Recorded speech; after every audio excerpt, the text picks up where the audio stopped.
she said.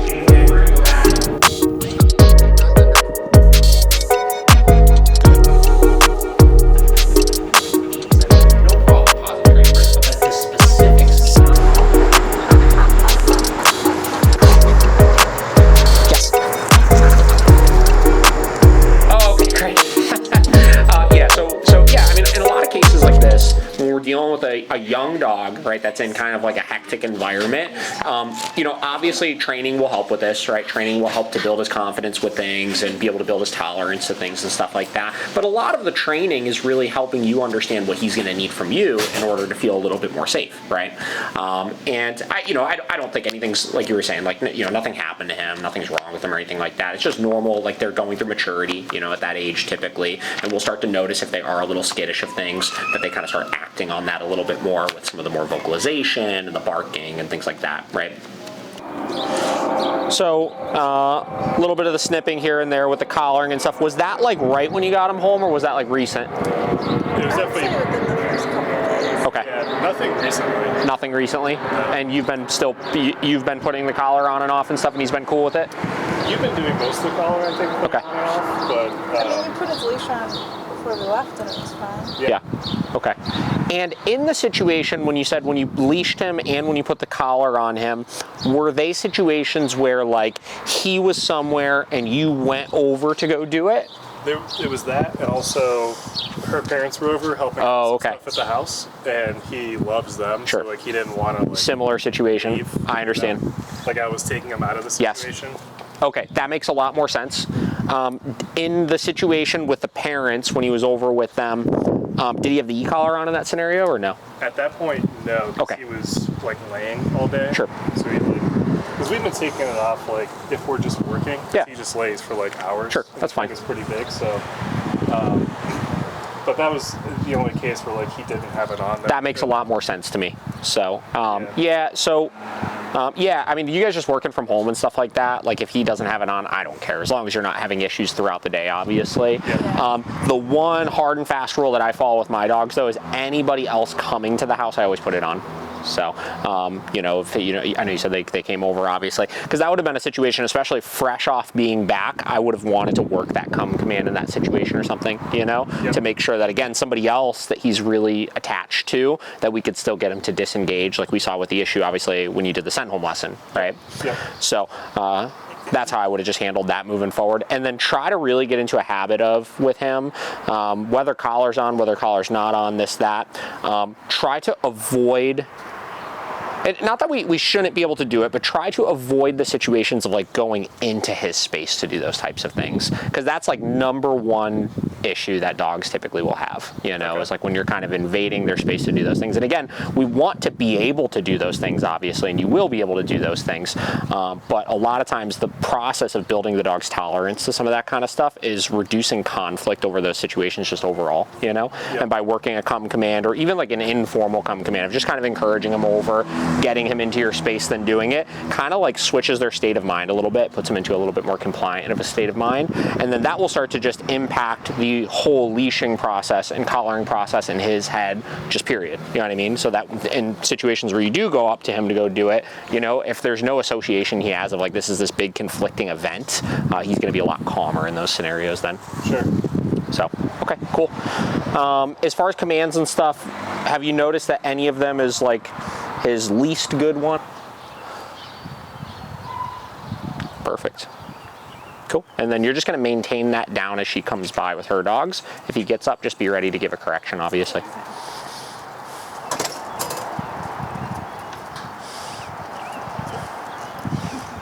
Pizza, come. See ya.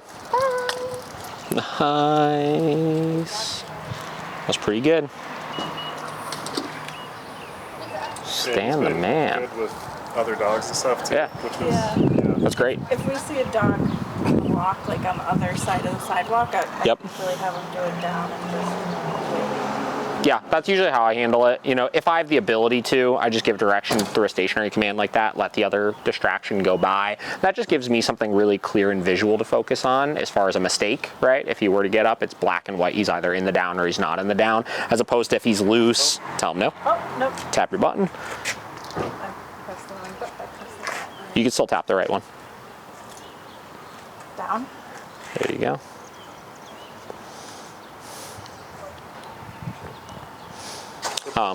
Yeah, as opposed to like if he's just loose and he's kind of wandering around, you know, or if he's in that kind of come command, it's kind of hard to tell sometimes right where he makes the mistake where you need to give your correction. And the down gives him something to focus on as opposed to the dog, obviously.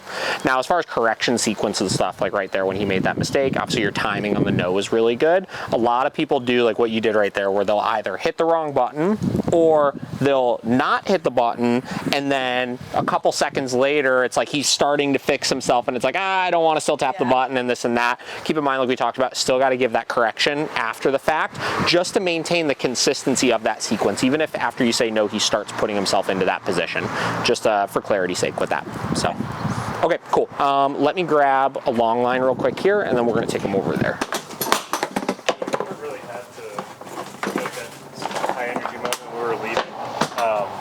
Like that hasn't happened again. Oh, good. We've been keeping it. We probably haven't gone above like 15, 16, something like that. Which is totally fine. I mean, listen, like, you know, if we've worked through it and we got it under control already and stuff, hell yeah, like that's great. As far as your correction level is concerned, try to go off of him, right? So when you hit that button, like right there when you tapped it, I could hardly even tell that he had felt it. So that tells me either one, collar's, you know, too loose or not turned on or something like that, which it looks like it's tight enough, and I believe it's on. And if that's the case, then the level is just a little too low. So kind of, I play a game when I'm working with dogs where it's like every time I need to use it, I try to ask myself, like, was it too high, too low, or just right? Yep. And almost every time I use it, I'm kind of making little adjustments up or down. That way I could be really fluid with him as he gets more excited, less excited, stuff like that. So I don't ever really wind up like overcorrecting or undercorrecting for anything.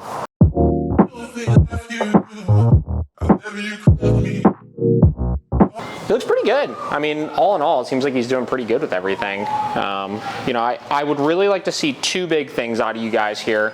I would like to see, one, your timing with your corrections and stuff like that just get a little smoother. There's still like a little bit of hesitation when you give them, you know, and not even so much hitting the button, it doesn't necessarily seem like is the issue. It seems like it's just knowing like exactly the sequence and being confident in it and stuff like that, right? So I would like to see you guys get a little bit better with that, reiterating the command after it, in situations where he may be actually blowing you off, being a little quicker on your second correction if you need to, you know? So like if he's glued up there, you're trying to do a bed command or a come command, and you gave your first correction, obviously give him a second, but give that second correction pretty quickly after if it's apparent that he's still kind of gluing himself up, you know? I'd like to see that. I'd like to see you guys still continue to increase that level a little bit more in some situations if he's blowing you off. You know, again, if he's doing fine at home, whatever, that's cool. But there were plenty of situations that we did work. I mean, we worked at 50 outside for some of it, you know. Obviously, even just the little nail stuff, he wasn't super amped up, but we were at like a 70 for that, you know. So, when it comes to the places where he's really like blowing you off, I'd like to see you get on those just a little bit more firmly with stuff. And that's where you'll really see kind of that last little bit of kind of the issue and stuff you're seeing like really start to dissipate, you know. What we'll commonly see is with dogs post board and train, like especially the first couple of weeks back home, like the dog is substantially better, right? And we could get away with using lower levels because they're still kind of in that mindset of like when they were here, they weren't getting away with anything, you know what I mean? But then over time, like the first couple of weeks back home, the first month back home, stuff like that, you'll start running into little situations where it's like he blows you off and he kind of gets away with it a little bit because the correction isn't going high enough, and then you'll see that slow slide back with it, you know what I mean? So I'd rather see you take those last little places where even if he's responding to it, you're still consistently needing to give a correction and give a higher one in those places just to really get him to a place where he's actually avoiding the correction as opposed to becoming dependent on the correction, right? Got it. And that's going to be kind of the last little bit that'll get you, like I said, the rest of the way there with things. nails, things like that. Like I said, that was way better. I'd like to see you guys maybe work some handling stuff with him, you know, especially since like when he does start kind of nipping and biting and stuff, it's not like he's trying to kill you. You know what I mean? Like he's not like leaving serious injuries or anything like that. So you could start kind of pushing some of those buttons a little bit and playing with the paws and like, you know, getting something and like touching the nail with them and stuff to get him used to it. For sure. Yeah. And, you know, start getting him to a place where he's becoming even more kind of allowance of those types of things. And that'll help you guys as well. But he looks really good. I mean, he's doing well, and it sounds like he's doing pretty good at home. So it's just going to be a matter of seeing how he does over the next couple weeks, you know, seeing if you notice anything else slip with him and stuff.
Guys, we're gonna film some filler stuff here because today has been crazy. I had one lesson today, but I had about 9 gazillion things I needed to do that did not involve training dogs. So we got Thunder here. We're at the park. It's a beautiful day out. I took a video of him holding his downstay here with all this stuff going on and sent it to his mommy just a minute ago. And she literally just texted me back as I'm talking right now and said, now that is impressive, with 1, 2, 3, 4, 5, 6, 7 exclamation points. So Thunder, crushing it. Goes home next week. Okay, now I want to read an email we got. This is from I don't know how to pronounce their name. I'm sorry. I'm not even going to try because I'm going to butcher it, I'm sure. They say, this is in regards to podcast episode 70. First off, we're on like 75 episodes right now. It's fucking crazy. We talk about it on the podcast, but I don't talk about it on the vlog. 75 weeks straight. We have not missed an episode. We've skipped a week here and there, but like we always make up for it and do like 2 the next week or 2 the week before, something like that. 75 fucking weeks in a row. Pretty solid. Pumped on that. Lots of content on there. Lots of talking. My throat's really dry by the time I finish it. So this person said, I gotta keep checking in with him, you know. He's 4 weeks in, no, almost 5 weeks in, crushing it, but I still gotta keep my eye on him, right? That's how it works. All right. They said, just wanted to comment, I loved the podcast episode 70. I have a dog who absolutely completely loses his shit at the vet and has to be sedated every time. I'm still pissed off about a certain vet that said he just needs basic training and to be given treats. That's laughable. When he is already e-collar trained. He also will definitely let people know when he doesn't like something with a nip. Sounds like a combo of some of your dogs. I'm glad I'm not the only one and appreciate how honest you are when other trainers with podcasts give the impression that their dogs are perfect and any behavior can be fixed with just a $100 consultation. Anyways, love listening to the podcast at work. Thanks. Couple things. First off, appreciate the feedback. Love it. Love that we got all these listeners that I don't know. People are pointing over at the dogs over here. Hi. I don't know if I thought she was pointing at the dog over here. She might have been. Unless she's pointing at something going on over here. I'm not sure. Whatever. So here's the thing, right? First off, there's a lot of points to this, right? Nobody's dog is perfect. Listen, us as trainers, we have so many. I think at the end of the podcast, I think the one she's referring to, if I'm not mistaken, we were talking about different issues people experience and this and that. And I think I said at the end of it, you know, I could relate so much to our clientele because I've experienced just about every fucking issue on the planet with my dogs, right? Serious, not serious, in between, this, that. I've seen it all, right? And our dogs, to some extent, right, they could be better, right? They could always improve on things, this, that, but their individual temperaments that they have, the things they like, the things they don't like, those things don't ever really change. Dog training as a whole is about learning to understand your dog better and learning how to communicate with them more effectively and learning how to manage those issues that you have while building their tolerance slowly to those things. So I talked about, like, you know, my one dog, Vinny, is bad at the vet, right? I muzzle him every time I go there. At this point, he's significantly better than he used to be, but he used to be the dog that in this, like she's talking about, lost his shit when he went there, right? People would try to touch him in ways he didn't like, and he'd be freaking out, growling, snarling, this, that, just being a butthead, right? Again, he's gotten incrementally better for it because I know the things I need to do when I take him to the vet in order to keep him safe, in order to build his tolerance to the handling that the vets need to do. My other dog, Deli, also was a shit freaker outer from the standpoint of I would take her there, and she wasn't trying to bite or anything necessarily, but she would just have these spaz moments where they'd go to touch her and her whole body would tense up and she would just like explode with energy and just freak out, right?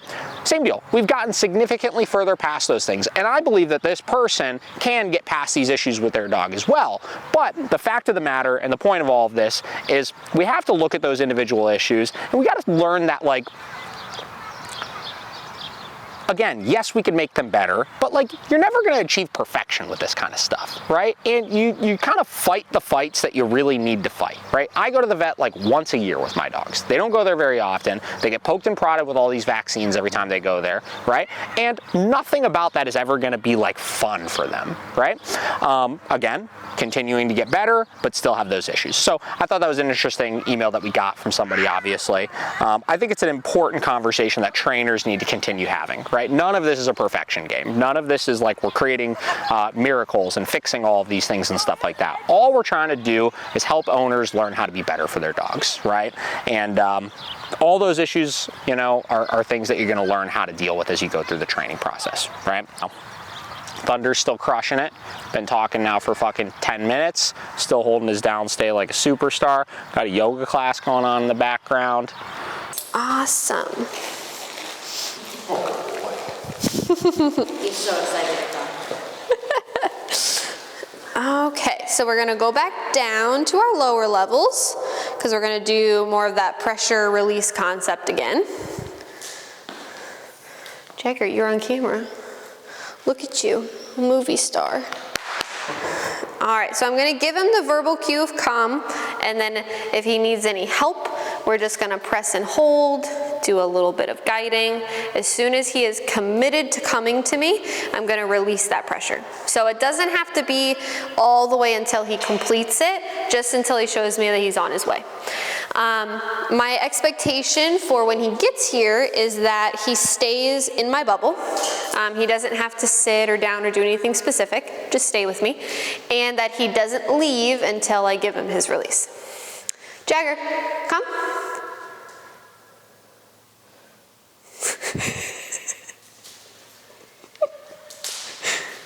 We'll give him a second, see what he's gonna do. Now I'll help him. So button and leash and release. Good, hello. How are you? Very nice. If he walks away out of my bubble, then I just again reinforce with our button and leash. Here you go, sir.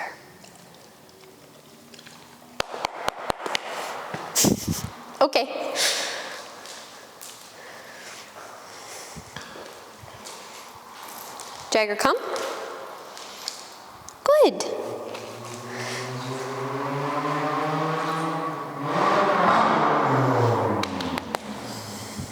Okay. And while we're practicing this, the distance that he's coming to us from is pretty irrelevant. So even if I'm doing a recall that's like 6 inches, that's fine, because the whole point of right now is just the classical conditioning of hearing the word, doing the behavior, right? The distance doesn't really matter. Jagger, come. Good, very nice. Very good. Okay. Okay, so something fun that you can add in that will sometimes like increase the speed of the recall, because you know he's a little slow, is once you give the verbal cue and they commit to coming to you. So that's the key point, is we want them to have already committed to doing it. You can do a little like backwards jog like that, and you saw how that got him a little bit excited to come a little bit faster. The reason why it's a key point that he needs to commit first is because I don't want him just cueing off of this, right? And waiting to where he's like, what does that mean? Oh, that's what that means. We want to make sure he's still hearing the verbal cue and doing it just off of that. And then we can add in that little fun feature at the end to speed him up. Jagger, come. Good job. Very nice. I know, that was like Speedy Gonzalez for you. Good boy. Okay.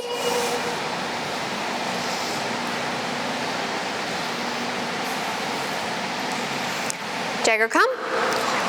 Yeah, that's so nice. Such a good man. Oh, that's a good man. Yes. Good boy. Okay.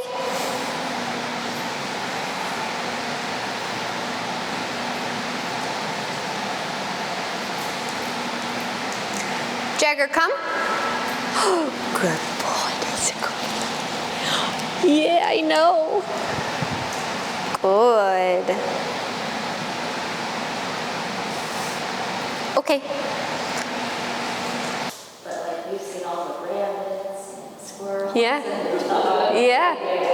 That's awesome. Wants to, you can see that he Yeah. wants to, but he doesn't. Sure. That's really good. Kind of doing like the hard stare at like another dog like across the street. Sure. It's not like lunging or anything. Nice. So That stuff will just get better over time. Yeah. You know, because it's ultimately like, you know, we've gotten under control his behaviors where he's like acting on the emotional impulse, right? So like the emotion itself is gonna exist for longer because it just takes a longer time to recondition that, you know?